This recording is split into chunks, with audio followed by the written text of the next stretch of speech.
챕터 1 평온 속의 균열. 저는 62세 장혜옥입니다. 30년 동안 이 한옥 게스트하우스를 운영해 왔죠. 남편이 5년 전 세상을 떠나고 나서는 아들 도윤이와 며느리 세라가 함께 살고 있어요. 오늘도 아침 일찍 마당에 나와서 꽃을 가꾸고 있었습니다. 한옥의 마당은 제가 가장 아끼는 공간이에요. 계절마다 피는 꽃들이 외국인 손님들에게 인기가 많거든요. 물 뿌리개로 국화꽃에 물을 주고 있는데 며느리 세라가 나왔어요. 오늘도 화장을 진하게 하고 브랜드 옷을 입었더군요. 어머니, 오늘도 일찍 일어나셨네요. 응, 꽃들이 물을 달라고 하는 것 같아서. 세라는 휴대폰으로 마당 사진을 찍기 시작했습니다. 요즘 젊은 사람들은 뭐든 사진부터 찍더라고요. 그때 외국인 손님 한 분이 방에서 나오셨어요. 독일에서 오신 젊은 여성이었습니다. 한국 문화에 관심이 많다고 하셨죠. 굿모닝. 아름다운 정원이네요. 감사합니다. 30년 동안 가까운 정원이에요. 제가 영어로 대답하자 세라가 끼어들었어요. 저희 어머니가 정말 정성스럽게 가꾸세요. 이 집은 곧 제 거예요. 순간 저는 귀를 의심했습니다. 뭐라고 한 거죠? 세라는 웃으면서 말했지만 그 말이 농담처럼 들리지 않았어요. 독일 손님은 오, 그러시군요라고 대답했지만 어색해 보였습니다. 저도 당황스러워서 어떻게 대답해야 할지 몰랐어요. 아, 농담이에요. 어머니가 워낙 건강하시니까. 세라가 다시 웃으며 말했지만 저는 이상한 기분이 들었습니다. 왜 갑자기 그런 말을 했을까요? 독일 손님이 아침 식사를 위해 식당으로 가자 저와 세라만 남았어요. 세라야, 아까 그 말은 무슨 뜻이었니? 아, 그냥 농담이었어요. 어머니가 너무 진지하게 받아들이시네요. 세라는 별일 아니라는 듯 말했지만 제 마음은 불편했습니다. 농담치고는 너무 구체적이었거든요. 점심 준비를 하면서도 계속 그 말이 신경 쓰였어요. 30년 동안 제가 읽어온 이 집을 왜 자기 것이라고 했을까요? 오후에 아들 도윤이가 들어왔습니다. 얼굴이 어두워 보였어요. 요즘 사업이 잘 안 된다고 하더니 걱정이 많은 것 같았습니다. 엄마, 오늘 하루 어떠셨어요? 응, 그럭저럭. 근데 도윤아, 세라가 아침에 이상한 말을 했어. 무슨 말이요? 저는 아침에 있었던 일을 도윤에게 말했습니다. 도윤은 잠깐 당황하는 것 같더니 웃었어요. 아, 그냥 농담이었을 거예요. 세라가 원래 말을 좀 대충 하거든요. 그래도 외국인 앞에서 그런 말을 하니까. 죄송해요. 제가 세라한테 주의하라고 할게요. 도윤은 괜찮다는 듯 말했지만 저는 여전히 찜찜했습니다. 가족끼리도 해서는 안 될 말이 있잖아요. 저녁 시간이 되어 가족들이 모여 앉았어요. 평소처럼 밥을 먹으면서 이야기를 나눴습니다. 어머니, 요즘 게스트하우스 손님들이 많이 와요. 세라가 물었어요. 응, 가을이라 단풍 보러 오는 외국인들이 많아. 수입도 괜찮겠네요. 한 달에 얼마나 들어와요? 갑자기 돈 이야기를 하니까 이상했습니다. 세라가 우리 집 수입에 관심을 가진 적이 없었거든요. 왜 갑자기 그런 걸 물어보니? 그냥 궁금해서요. 저도 이 집에 살고 있으니까. 도윤이 세라를 말리는 듯한 눈빛을 보냈어요. 뭔가 사전에 이야기를 나눈 것 같았습니다. 월세로 200만 원 정도 들어와. 별로 많지 않아. 그래도 괜찮네요. 요즘 경기가 안 좋다는데. 세라의 눈빛이 번뜩이는 것 같았어요. 왜 그렇게 열심히 듣고 있을까요? 밤에 잠자리에 들면서도 하루 종일 있었던 일들이 머릿속을 맴돌았습니다. 아침에 세라가 한 말, 저녁에 수입을 묻는 것까지. 혹시 제가 너무 예민하게 생각하는 걸까요? 가족인데 그럴 리가 없겠죠. 하지만 왠지 모르게 불안한 마음이 들었어요. 창밖으로 달빛이 마당을 비추고 있었습니다. 30년 동안 지켜온 이 집에서 이런 기분을 느낀 적이 없었는데 말이에요. 챕터 2 사업 실패의 그림자. 다음 날 아침, 저는 평소처럼 일찍 일어나서 게스트하우스 청소를 시작했습니다. 외국인 손님들이 깨끗한 환경을 중요하게 여기거든요. 복도를 닦고 있는데 도윤이 방에서 나왔어요. 얼굴이 많이 어두워 보였습니다. 엄마, 아직도 일하세요? 좀 쉬셔도 될 텐데. 괜찮아. 몸을 움직여야 건강해져. 그때 도윤의 휴대폰이 울렸어요. 벨소리가 시끄럽게 울리더니 도윤이 급하게 받았습니다. 네, 안녕하세요. 목소리가 굳어 있었어요. 무슨 일인지 궁금했지만 일부러 듣지 않으려고 했습니다. 아직 준비가 안 됐습니다. 조금만 더 시간을 주세요. 도윤의 목소리가 떨리고 있었어요.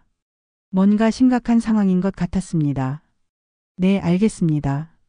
다음 주까지는 꼭. 전화를 끊고 나서 도윤이 한숨을 크게 쉬었어요. 스트레스를 많이 받는 것 같았습니다.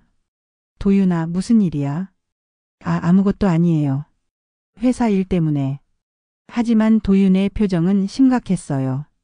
아무것도 아닌 일이 아닌 것 같았습니다. 점심을 준비하면서 세라와 이야기를 나눴어요. 세라야, 도윤이가 요즘 스트레스를 많이 받는 것 같은데. 네. 사업이 좀 어려워서요. 얼마나 어려운데? 세라가 잠깐 말을 멈췄어요. 뭔가 숨기는 것 같았습니다. 많이 어려워요. 사실 빚도 좀 있고. 얼마나? 2억 정도요. 저는 깜짝 놀랐습니다. 2억이라니 적지 않은 돈이었어요. 그렇게 많은 빚이 있었구나. 왜 진작 말하지 않았니? 어머니 걱정하실까 봐서요. 세라의 말은 그럴듯했지만 뭔가 석연치 않았어요. 왜 하필 지금 말하는 걸까요? 오후에 세라의 친정엄마 윤말순이 놀러왔습니다. 허풍이 심하고 목소리가 큰 분이에요. 혜옥 언니 오랜만이에요. 어서 와요, 말순 씨. 말순은 집 안을 둘러보더니 감탄했어요. 여전히 집이 좋네요. 이런 한옥이 얼마나 비싼지 아세요? 갑자기 집값 이야기를 하니까 당황스러웠습니다. 요즘 이 동네 집값이 많이 올랐다던데. 언니 집은 12억은 될 것 같아요. 그런가요? 집값은 잘 모르겠어요. 모르시면 안 되죠. 재산 관리를 잘 하셔야 해요. 말순의 말에 세라도 고개를 끄덕였어요. 둘이 무슨 이야기를 하려는 건지 궁금했습니다. 그런데 언니는 나이도 있으시니까 관리하기 힘들지 않아요? 아직은 괜찮아요. 하지만 나중에는 어떻게 하실 거예요? 혼자서 이 큰 집을 계속 관리할 수는 없잖아요. 말순의 말이 마치 미리 준비한 것 같았어요. 너무 구체적이었거든요. 저녁에 도윤이 들어왔을 때 또 전화가 왔어요. 이번에는 더 심각해 보였습니다. 다음 주가 마지막입니다. 그때까지 안 되면 법적 조치를 취하겠습니다. 상대방 목소리가 크게 들렸어요. 채권자인 것 같았습니다. 전화를 끊고 나서 도윤이 소파에 주저앉았어요. 머리를 감싸쥐고 있었습니다.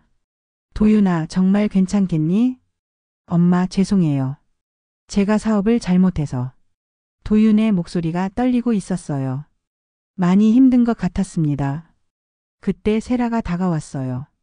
여보, 어머니한테 부탁해볼까? 무슨 소리야?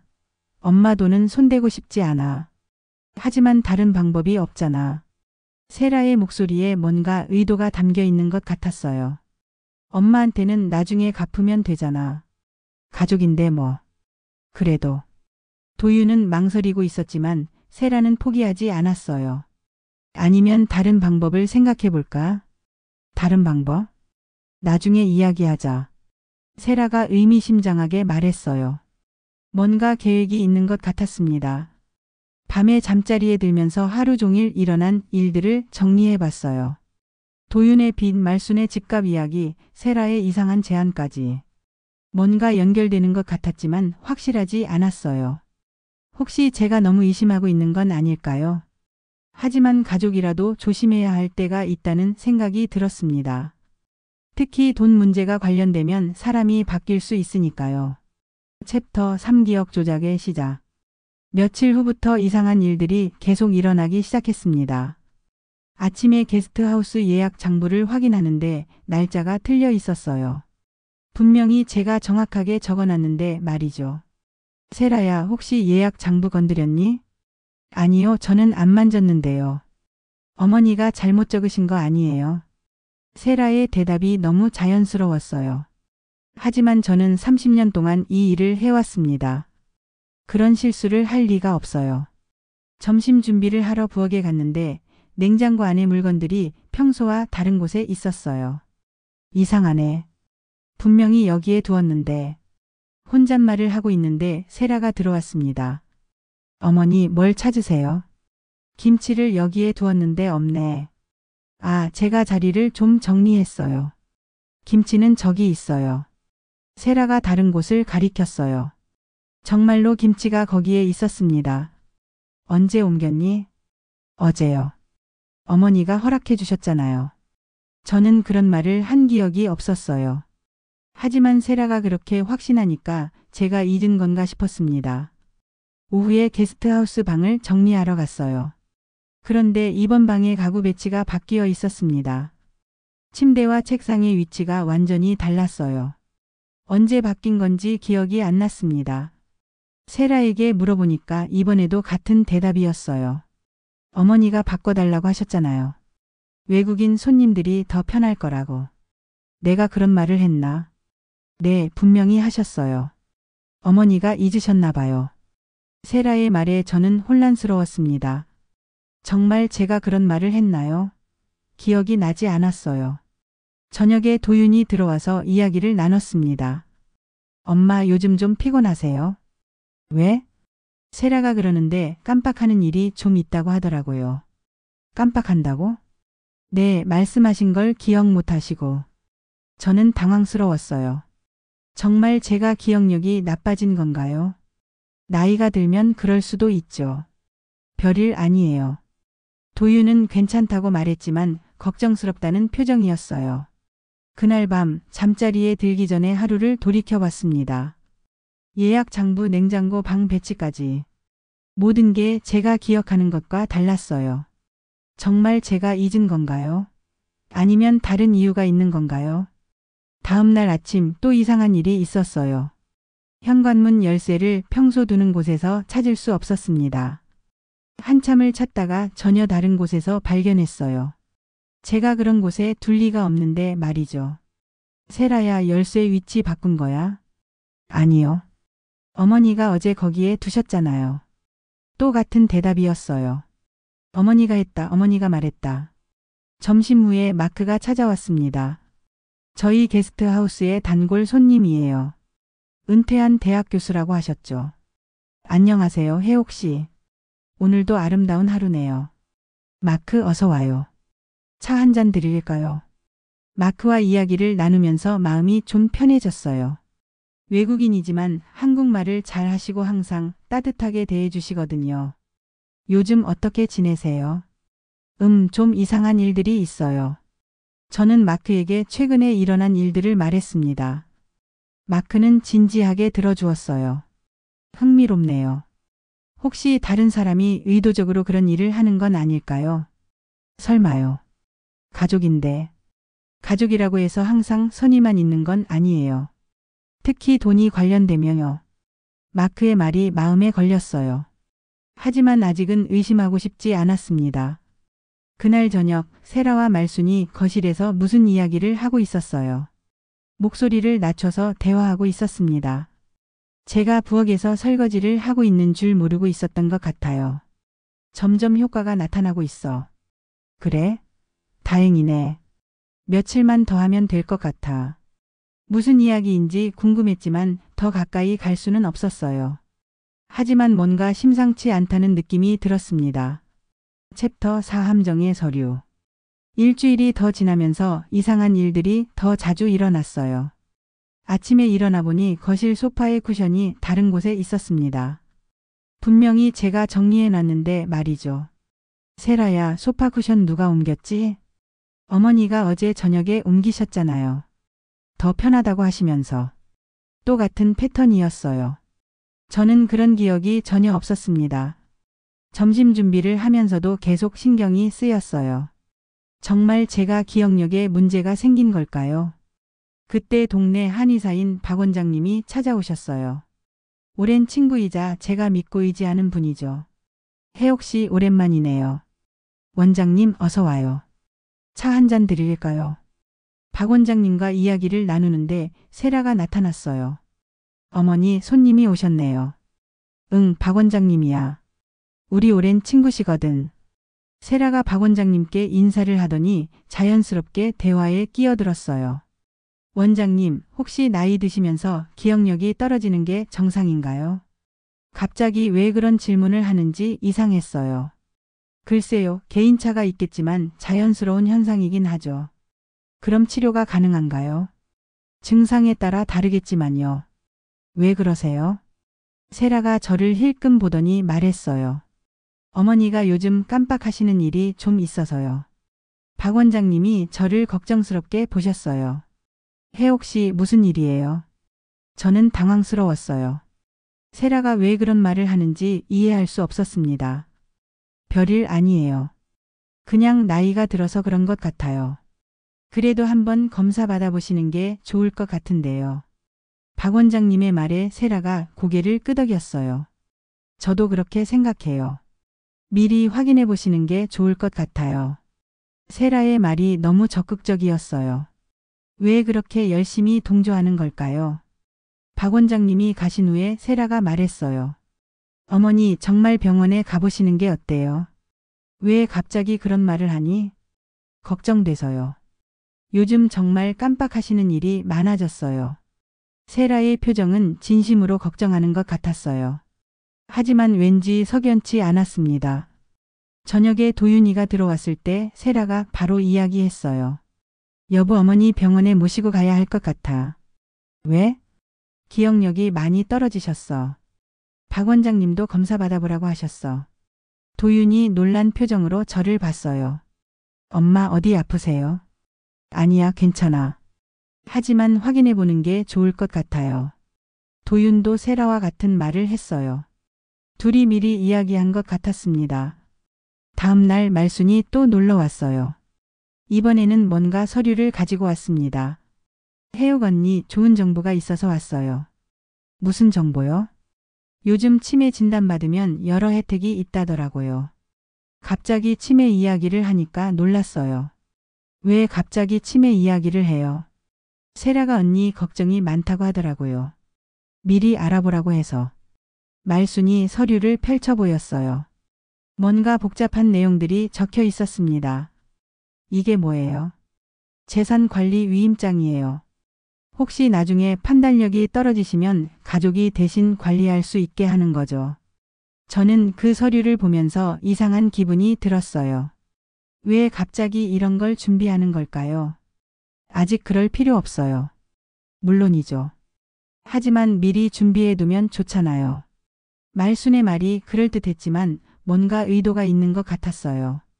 그날 밤 박 원장님이 전화를 하셨어요. 혜옥 씨, 오늘 며느리분이 이상한 질문을 하더군요. 무슨 질문요? 위임장에 대해서 물어보더라고요. 혹시 무슨 일 있어요? 박 원장님의 말에 저는 깜짝 놀랐어요. 세라가 박 원장님한테도 그런 질문을 했다고요? 조심하세요. 뭔가 수상한 냄새가 나요. 박 원장님의 경고가 머릿속에 맴돌았습니다. 하지만 아직도 믿고 싶지 않았어요. 가족이 그럴 리는 없다고 생각했거든요. 챕터 5 폭로의 대화. 그날 밤이었습니다. 저는 다락방에서 오래된 사진첩을 찾으려고 올라갔어요. 남편과의 추억이 담긴 사진들을 보고 싶었거든요. 다락방은 조용했습니다. 아래층에서는 세라와 말순이 이야기하는 소리가 들렸어요. 목소리를 낮춰서 대화하고 있었습니다. 처음에는 신경 쓰지 않으려고 했어요. 하지만 제 이름이 들리기 시작했습니다. 혜옥 언니 상태가 어때? 말순의 목소리였어요. 점점 좋아지고 있어요. 이제 거의 다 됐어요. 세라가 대답했습니다. 무슨 이야기인지 궁금해서 귀를 기울였어요. 진짜 치매인 것 같아? 아니요. 우리가 만든 거죠. 저는 깜짝 놀랐습니다. 만들었다고요? 무슨 뜻이죠? 그럼 가짜라는 거야? 네. 일부러 혼란스럽게 만든 거예요. 기억력에 문제가 있는 것처럼 보이게. 세라의 말에 저는 충격을 받았어요. 그동안 일어난 모든 일들이 의도적이었다는 뜻이었습니다. 위험하지 않아? 들키면 어떻게 해? 괜찮아요. 어머니는 의심도 안 하고 계세요. 그래도 조심해야 해. 나중에 문제되면 걱정 마세요. 계획대로만 하면 돼요. 계획이라고요? 무슨 계획 말이죠? 그럼 이제 위임장만 받으면 되는 거야? 네. 치매 진단서까지 나오면 완벽해요. 저는 믿을 수 없었어요. 가짜 치매 진단서까지 준비하고 있다니. 재산이 얼마나 된다고 했지? 말순이 물었어요. 월세 200만 원, 예금 1억 5천, 한옥 시세 12억이요. 세라가 정확하게 대답했습니다. 제 재산을 다 조사해 놨네요. 와, 꽤 많네. 그럼 어머니 요양원 보내고 이 집 팔면 완전 끝난 거지? 네. 도윤 빚도 갚고 우리가 새로 시작할 수 있어요. 요양원이라고요? 저를 요양원에 보낼 계획이었다니. 제 가슴이 쿵쿵 뛰기 시작했어요. 화가 나면서도 너무 슬펐습니다. 도윤이는 알고 있어? 모르고 있어요. 착한 척 하거든요. 하지만 결국은 우리 편이 될 거예요. 그래, 돈 앞에서는 가족도 없지. 말순이 웃으며 말했어요. 그 웃음소리가 소름 끼쳤습니다. 그런데 혹시 의심하면 어떻게 해? 대비책도 있어요. 박 원장한테 미리 떠본 것도 그 때문이고요. 박 원장님까지 이용하려고 했다니. 정말 치밀한 계획이었어요. 언제까지 할 거야? 다음 주면 끝날 것 같아요. 진단서까지 나오면 모든 게 합법적이 되거든요. 잘하고 있어. 혜옥 언니가 너무 순진해서 다행이야. 순진하다고요? 저를 바보 취급하고 있었던 거네요. 저는 더 이상 들을 수 없었어요. 조용히 다락방을 내려왔습니다. 방으로 들어가서 침대에 앉았어요. 온몸이 떨렸습니다. 30년 동안 정성껏 가꿔온 이 집을 빼앗으려고 했다니. 저를 치매 환자로 만들어서 요양원에 보내려고 했다니. 눈물이 났어요. 분노와 배신감이 한꺼번에 몰려왔습니다. 하지만 울고만 있을 수는 없었어요. 뭔가 대응을 해야 했습니다. 다음 날 아침 평소처럼 행동했어요. 들킨 티를 내면 안 되거든요. 어머니 잘 주무셨어요? 세라가 밝게 인사했습니다. 어젯밤 대화를 들었다는 걸 모르고 있었어요. 응, 잘 잤어. 오늘 병원 가기로 했잖아요. 기억하세요? 또 거짓말이었어요. 그런 약속을 한 적이 없습니다. 병원? 네, 어제 말씀드렸는데 또 잊으셨네요. 세라가 걱정스러운 표정을 지었어요. 연기가 정말 자연스러웠습니다. 그래, 가자.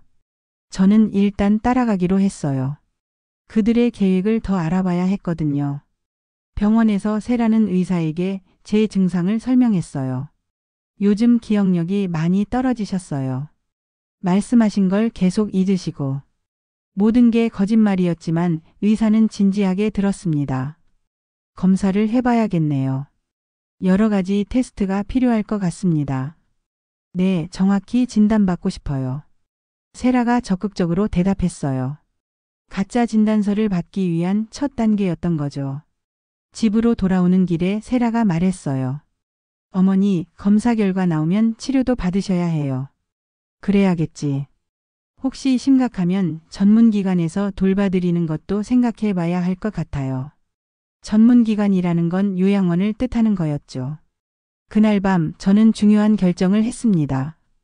이대로 당할 수는 없다고 생각했어요. 마크에게 전화를 했습니다.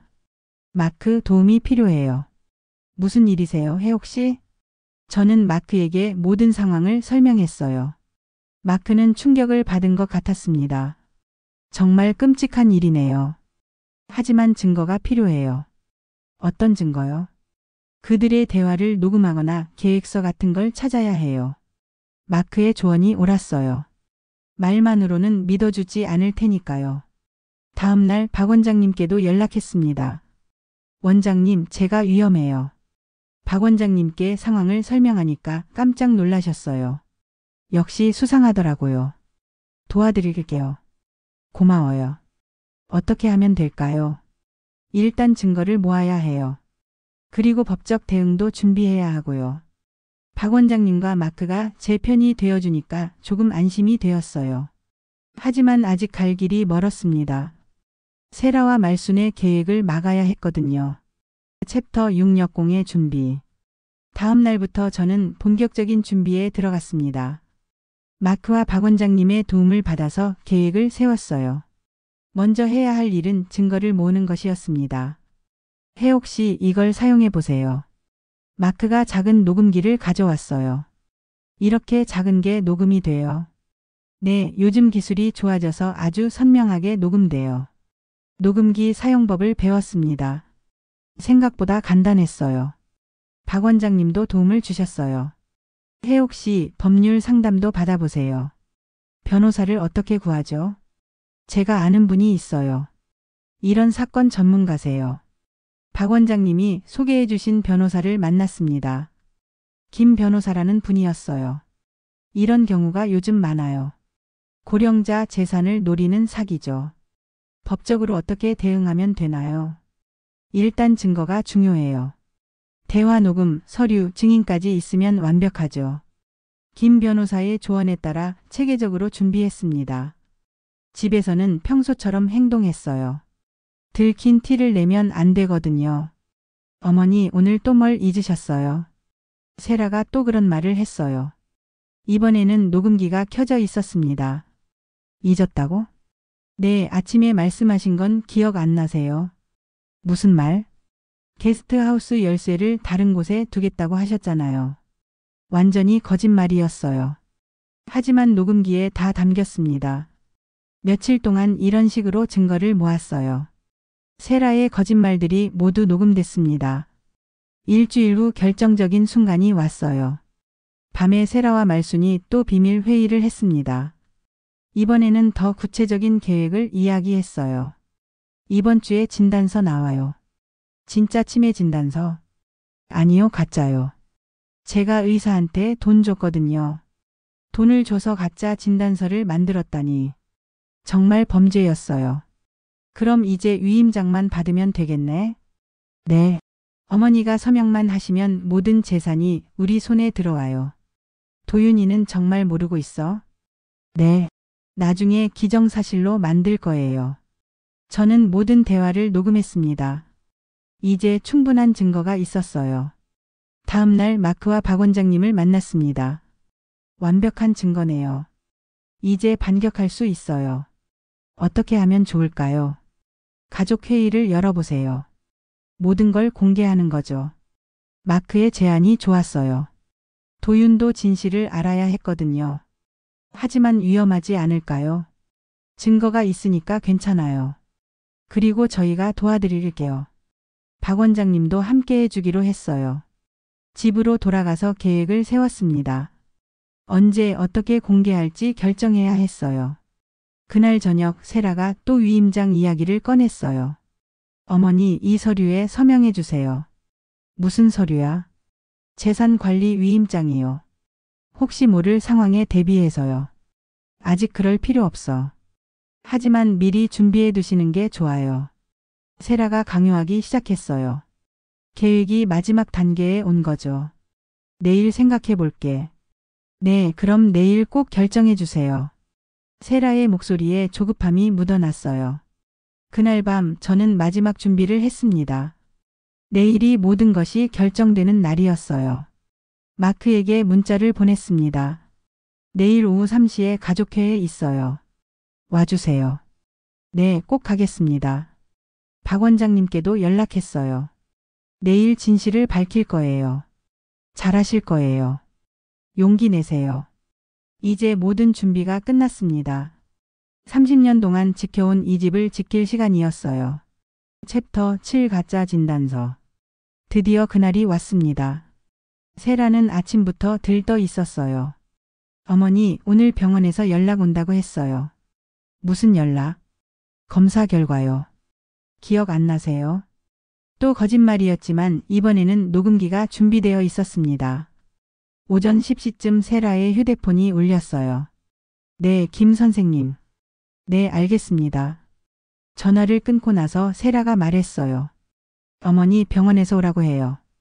결과가 나왔나? 네, 직접 와서 들어야 한대요. 병원에 갔습니다. 의사는 진지한 표정으로 설명했어요. 검사 결과가 좋지 않습니다. 어떻게 좋지 않나요? 초기 치매 증상이 보입니다. 저는 연기를 했어요. 놀란 척했습니다. 치매라고요? 네, 하지만 초기라서 치료하면 진행을 늦출 수 있어요. 의사의 말은 대본처럼 들렸어요. 세라가 미리 짜놓은 시나리오였죠. 어떻게 치료하면 되나요? 약물 치료와 함께 전문적인 관리가 필요합니다. 전문적인 관리요? 네, 가정에서는 한계가 있어서요. 결국 요양원 이야기였어요. 세라의 계획대로 흘러가고 있었습니다. 집으로 돌아오는 길에 세라가 말했어요. 어머니 너무 걱정하지 마세요. 어떻게 걱정을 안 해? 저희가 잘 돌봐드릴게요. 어떻게? 좋은 요양원을 알아볼게요. 거기서 전문적으로 치료받으시면 돼요. 드디어 본색을 드러내기 시작했어요. 집에 도착하자 말순이 기다리고 있었습니다. 어떻게 됐어? 예상대로예요. 세라와 말순이 서로 눈짓을 주고받았어요. 그럼 이제 준비하면 되겠네. 네, 내일부터 요양원 알아보고 위임장도 받을게요. 저는 모든 대화를 듣고 있었지만 모르는 척했어요. 오후에 도윤이가 들어왔습니다. 엄마 병원 결과 어떻게 나왔어요? 치매래. 도윤이 충격받은 표정을 지었어요. 정말요? 그럼 어떻게 해야 하죠? 세라가 요양원을 알아본다고 해. 요양원이요? 꼭 그래야 하나요? 도윤은 망설이고 있었어요. 아직 양심이 남아있는 것 같았습니다. 도윤아, 엄마를 위해서 그게 최선이야. 세라가 도윤을 설득하기 시작했어요. 전문적인 치료를 받으셔야 해요. 하지만 집에서도 돌볼 수 있잖아요. 우리가 전문가가 아니잖아요. 세라의 논리는 그럴듯했어요. 하지만 속셈이 있다는 걸 저는 알고 있었습니다. 저녁에 가족회의를 하자고 했어요. 내일 오후에 가족회의를 하자. 무슨 회의요? 앞으로 일에 대해서 의논해야지. 네, 좋아요. 세라가 기뻐했어요. 위임장을 받을 기회라고 생각한 거죠. 그날 밤 세라와 말순이 마지막 점검을 했어요. 내일이면 모든 게 끝나는 거야. 네. 위임장만 받으면 돼요. 진단서도 확실하고? 네, 완벽해요. 법적으로 문제 없어요. 그럼 언제부터 요양원에 보낼 거야? 다음 주부터요. 빨리 처리해야 해요. 집은 언제 팔 거고? 한 달 후에요. 그때까지는 시간이 필요하거든요. 모든 계획이 구체적으로 짜여 있었어요. 정말 치밀한 범죄였습니다. 하지만 내일이면 모든 게 밝혀질 거예요. 저도 마지막 준비를 했습니다. 마크와 박 원장님께 문자를 보냈어요. 내일 오후 3시입니다. 모든 걸 공개할 거예요. 준비 완료했습니다. 힘내세요. 김 변호사님께도 연락했어요. 내일 결정적인 순간이에요. 증거는 충분하니까 걱정하지 마세요. 이제 정말 마지막이었어요. 30년 동안 지켜온 제 인생을 되찾을 시간이었습니다. 챕터 8 반전의 회의. 드디어 운명의 날이 왔습니다.